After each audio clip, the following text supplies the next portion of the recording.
Tim Norman finally has an arraignment hearing set, an overview of Terica Ellis's most recent hearing, and some important dates regarding the trial. On the Case starts right now. Welcome back, everyone. If you are new here, I'm Jaye So Extra, and go ahead and subscribe to my channel, like this video, and hit that notification bell to get updates on more cases. Today's video is going over more information in the Tim Norman and Terica Ellis murder for hire case, so let's get started. You all have voiced some concerns about Tim Norman and his failure to appear at his hearings. Now, I mentioned before in a previous video that the judge is offering every defendant the opportunity to have their image shown in the video or their voice heard over audio recording.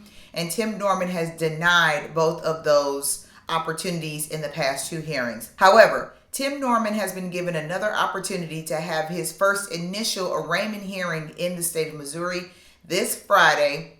That is tomorrow, October 9th, I believe, at 9:30 a.m. in Missouri Federal Courts. I'm just going to throw up a screenshot real quick so that you can see the name of the judge. You can see that Tim Norman's name is listed there as James Timothy Norman. As we all know, his middle name is Timothy. His first name is James. It has the time at 9:30 a.m. It also has the case number. I have covered the other defendants in other trials because they are not particular to this case, and I want to respect their identity. So again, Tim has another hearing this Friday at 9:30 a.m. in Missouri Federal Court. Now, some of you did ask, what happens if he denies to have his image shown at this next hearing? What will happen then is that his lawyer will have to request a private hearing so that the public isn't allowed to be witness to his hearing. So we don't know what's going to happen, but we do know that Tim has a hearing tomorrow morning at 9:30. Now, this week on Wednesday, October 7th, Terica Ellis had yet another hearing at 10:30 a.m. in Missouri Federal Courts. Now, I have the audio recordings and I just listened back to it just so I can bring you guys all of the most important information.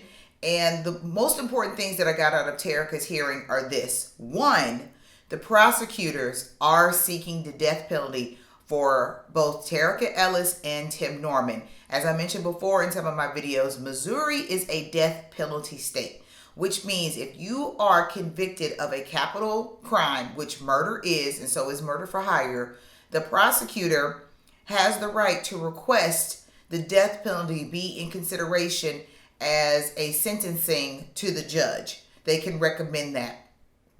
Tarika and Tim were both charged with murder for hire or conspiracy to commit murder for hire, which is a capital crime in the state of Missouri. It is a felony, which means they are applicable to have the death sentence or the death penalty applied to their sentencing. So at this point, the prosecutor is stating that they are contemplating seeking the death penalty in this case.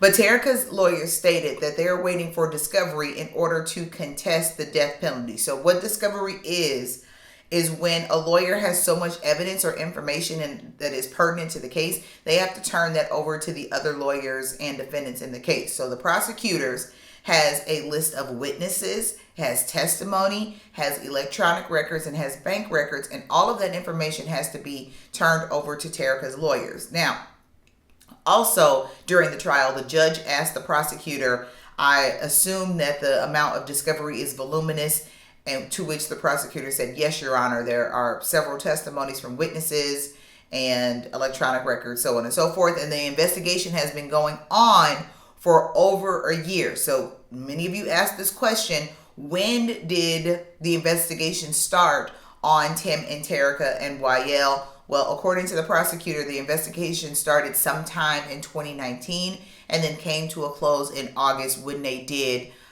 send warrants for the arrest of Terica, Tim, and Yale. So what that means is the Terica's lawyers have a year's worth of information to go over in this case before the trial even begins. But they're going to use that information to then contest the death penalty in this case, at least for Terica. We don't know what Tim's lawyers are going to ask for because he is yet to be arraigned in this case. But that's where we're standing right now as far as the death penalty goes and whether or not Terica's attorneys are going to be contesting the death penalty in this case.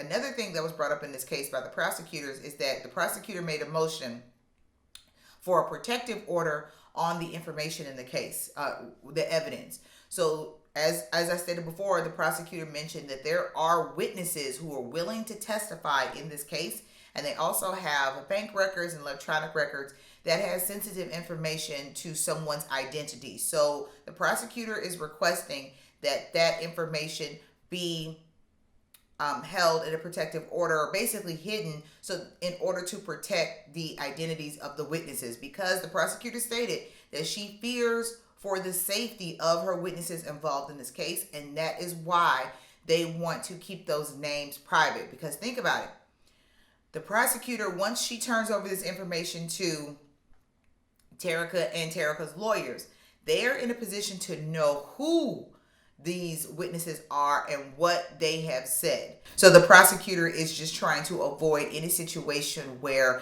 these witnesses would be in danger because their information or their identity had been shared.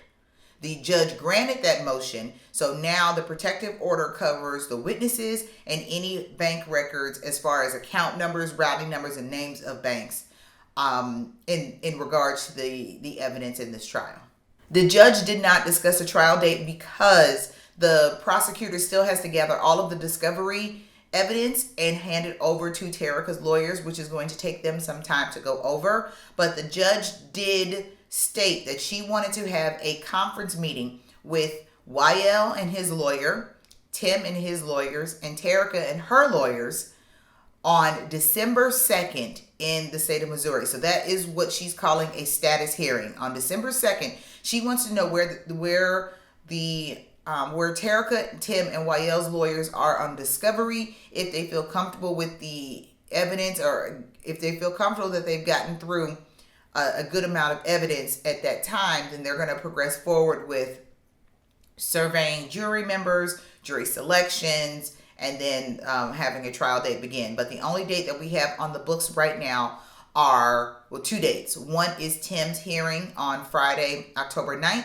and then December 2nd, a status hearing with all three defendants, them being Tim Norman, Terica Ellis, and Yale Yangdom, and all of their attorneys, to determine how much of the evidence that the attorneys have been able to get through during the discovery phase.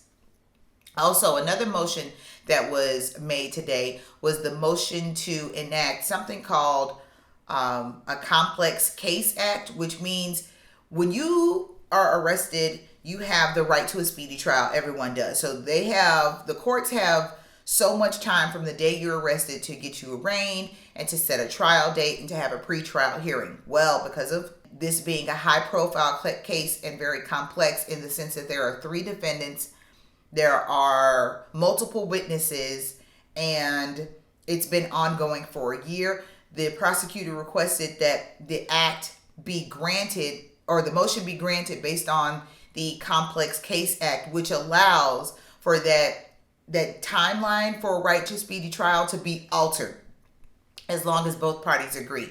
So it didn't seem like Terica's lawyer had a problem with this motion, and the judge went ahead and granted the motion to basically extend the length of time it would take to get to the next step within the trial. That is, the status hearing, pre-trial hearings, jury selection or jury survey, and then jury selection, and then obviously the first date of the trial.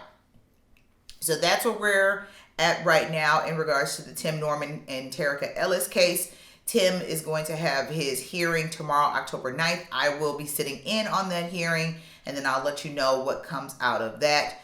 Tarika is being held in Lincoln County right now, so she was denied bond and bail, but Yale Yangdom did post bail, and he is on bond, or did post bond, and he's on bail. He is on bail in the state of Missouri, wearing a ankle bracelet to monitor his location, and then also he surrendered his passport. So that's all I have for you guys today. I'm also following the R. Kelly case, and he just had a recent hearing in New York, so I'll give you an update on that. Still following Jam Master Jay, still following Silento, still following Tory Lanez.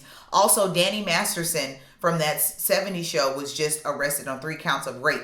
So I'm following all of these cases, and it takes me some time to make these videos, and I want to make sure that I'm giving you guys really important information and bringing you a great video. So please allow me the time to do that. Thank you guys so much for being subscribers, being followers, and being lovers of my content. Make sure you follow me on Jaye So Extra everywhere, and if you want me to look into a case in particular, then send me a tweet at Jaye So Extra over on Twitter, and then use the hashtag J on the case so that I can easily find your tweet. Make sure, again, that you subscribe to this channel, like this video, and hit that notification bell to get more updates on cases. Thank you guys for listening. Thanks for watching, and until next time, stay safe.